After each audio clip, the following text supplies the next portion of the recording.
An emperor's worst nightmare is underway as hundreds of enemy soldiers burn down his cities and slaughter his people. His legacy now tied with their deaths, and all he can do is watch from his balcony.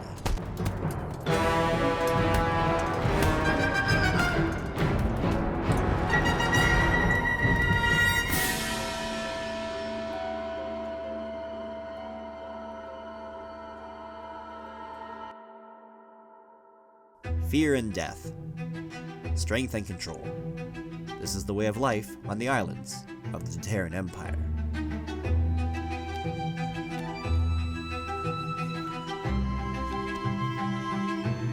Far from any larger landmass, these islands travel alone, traditionally trading, and now united under one imperial leader.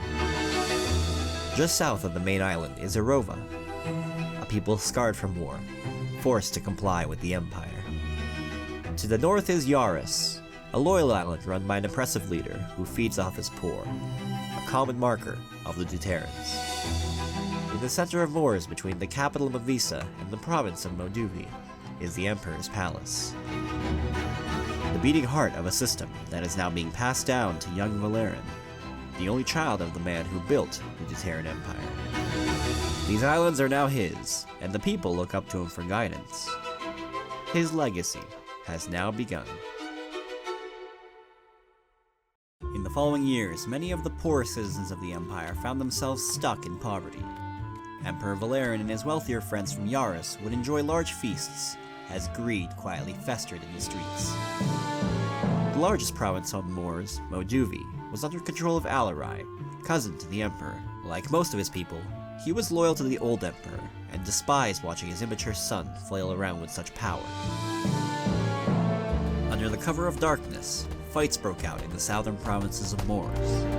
The people had enough of the sickness and filth, and night after night, they grew their movement.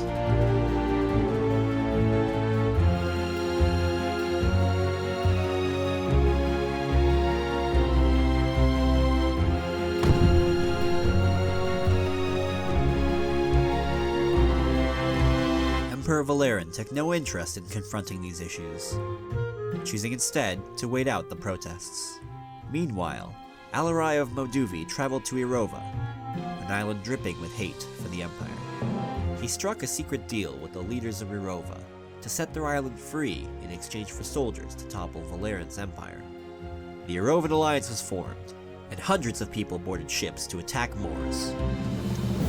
With superior numbers, Alarai charged into the surrounding provinces, defeating Valeran's army in every town. The protests in the southern provinces evolved into full rebellions. The war rattled the entire island. Nobody could be safe.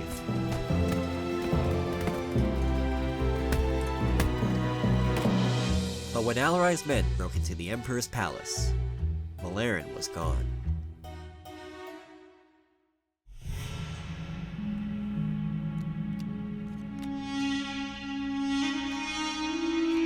The war was much more destructive than anyone anticipated.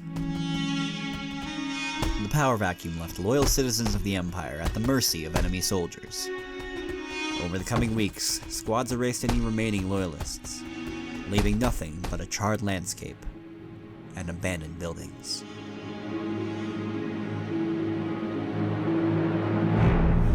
When the attack began, a panicked Emperor Valeran fled to Yaris, where he immediately took command of the island by having his men execute the leader on failure to defend Moors from attack.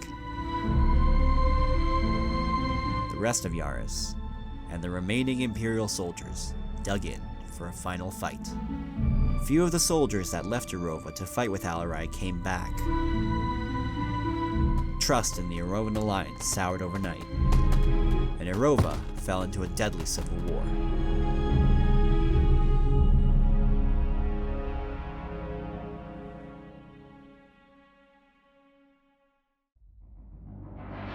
Weeks later, Alarai's remaining troops chased the former emperor to Yaris, where they vowed to destroy the last remnants of the empire.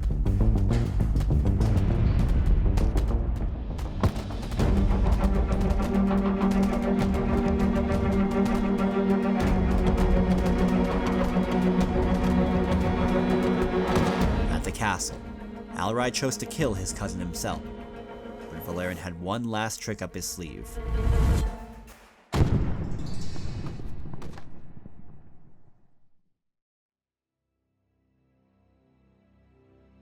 The death of old rulers left room for new opportunities.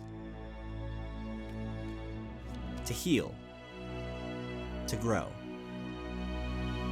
and to build civilization anew, ensuring every citizen gets their fair share. To mourn the people and the places that have been lost.